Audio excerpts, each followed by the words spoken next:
Hello नमस्कार आदाब, मैं बीएस। दोस्तों, क्या ट्रंप के लिए युद्ध सिर्फ एक मुनाफे का धंधा है? एक तरफ ईरान के स्लीपर सेल ने ट्रंप को जान से मारने की धमकी दे दी है, तो दूसरी तरफ पुतिन ने भारत को तेल के नाम पर ठेंगा दिखा दिया है। हॉर्मुज का रास्ता बंद है, गैस के लिए हाहाकार है, लेकिन क्या आपको सच पता है? आज की अब तक की 13 बड़ी खबरों से दूध का दूध और पानी का पानी करेंगे। शुरुआत करते हैं डोनाल्ड ट्रंप के उस बयान से जिसने दुनिया को चौंका दिया है। ट्रंप ने खुलेआम कहा है कि जब तेल की कीमतें बढ़ती है तो अमेरिका बहुत पैसा कमाता है, यानी दुनिया जले तो जले, ट्रंप की तिजोरी भरनी चाहिए। इतना ही नहीं, ट्रंप ने भारत समेत कई देशों पर गलत व्यापार का आरोप लगा दिया है और नई जांच शुरू कर दी है। भारत को ट्रंप ने ब्लैक लिस्ट में डाल दिया है। सुप्रीम कोर्ट ने उनके पुराने टैरिफ रद्द किए थे, तो अब वो नए रास्ते ढूंढ रहे हैं भारत को दबाने के लिए।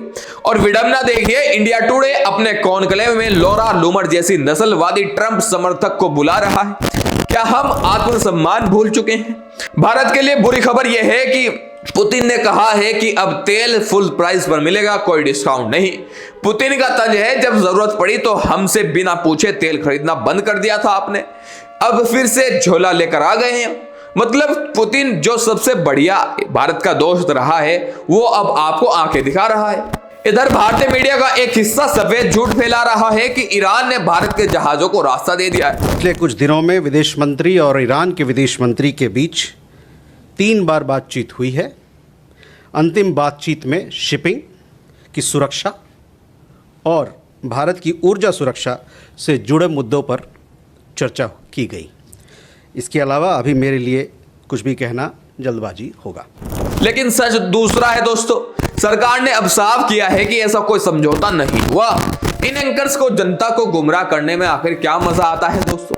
ईरान के नए सर्वोच्च नेता मुस्तफा खामनेई को लेकर सस्पेंस बना हुआ है। कुछ रिपोर्ट्स कह रही हैं कि वो कोमा में हैं और उनका एक पैर वो अपना खो चुके हैं, लेकिन अमेरिकी इंटेलिजेंस कह रही है कि ईरान की सरकार गिराने का कोई संकेत नहीं है। मुस्तफा की जनता पर पकड़ मजबूत है। इसी बीच ईरान ने दावा किया है कि उनके स्लीपर सेल एक्टिव हो चुके हैं और ट्रंप की हत्या की जा सकती है। मिडिल ईस्ट अब एक ऐसे बारूद के ढेर पर खड़ा है जहां एक चिंगारी पूरी दुनिया को उड़ा देगी। जंग में अब क्लोन वॉर शुरू हो गया है दोस्तों। अमेरिका ने ईरान के शाहिद ड्रोन का क्लोन बनाकर उसका नाम लुकास रखा है और उससे इराक में हमले शुरू कर दिए हैं।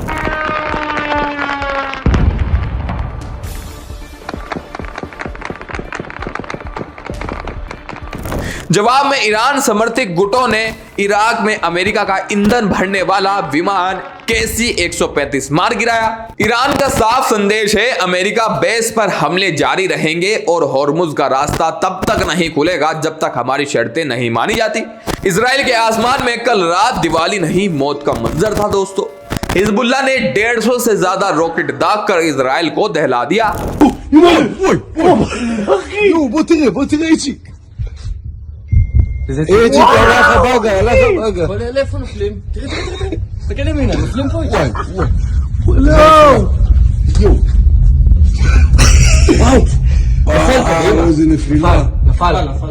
कई जगहों पर आग लग गई और लोग घायल हुए हैं। नेतन्याहू का अब भी वही पुराना राग है दोस्तों, सुन्नी शिया और चरमपंथी इस्लाम पूरी दुनिया के लिए खतरा है। बीबी साहब, ये समस्या हल करने का तरीका है या पूरी दुनिया को नफरत की आग में झोंकने का? जब डॉलर रिकॉर्ड हाई पर है, हॉर्मुज बंद होने से देश में गैस का संकट है और रूस हमें फुल प्राइस के लिए धमका रहा है, तब हमारे देश में मीडिया और कुछ लोग विश्व गुरु होने का जश्न मना रहे हैं दोस्तों। ट्रंप साहब भारत के खिलाफ जांच बैठा रहे हैं और ब्लैक लिस्ट में डाल रहे हैं और हम उनकी रैलियों की चर्चा कर रहे हैं। क्या यही वो कूटनीति है जिस पर हमें गर्व होना चाहिए? तेल महंगा होगा, रसोई बंद होगी, लेकिन साहब का रोड शो नहीं रुकना चाहिए। अगर हॉर्मुज का रास्ता नहीं खुला और रूस ने डिस्काउंट बंद किया तो भारत में महंगाई का वो तांडव शुरू होगा जो हमने दशकों तक नहीं देखा। ट्रंप की अमेरिका फर्स्ट नीति में भारत उनके लिए सिर्फ एक बाजार है, दोस्त नहीं। ये समझने में हम जितनी देर करेंगे नुकसान उतना ही बड़ा होगा। क्या आपको लगता है कि भारत को अमेरिका के खिलाफ कड़ा रुख अपनाना चाहिए? और क्या न्यूज एंकर्स पर झूठ फैलाने के लिए कोई कार्रवाई होनी चाहिए? अपनी राय कमेंट्स में जरूर दें। जल्दी लौटूंगा बड़ी बड़ी अपडेट्स के साथ, छोटी छोटी वीडियो के साथ, ताकि आप बोर भी ना हो। जय हिंद।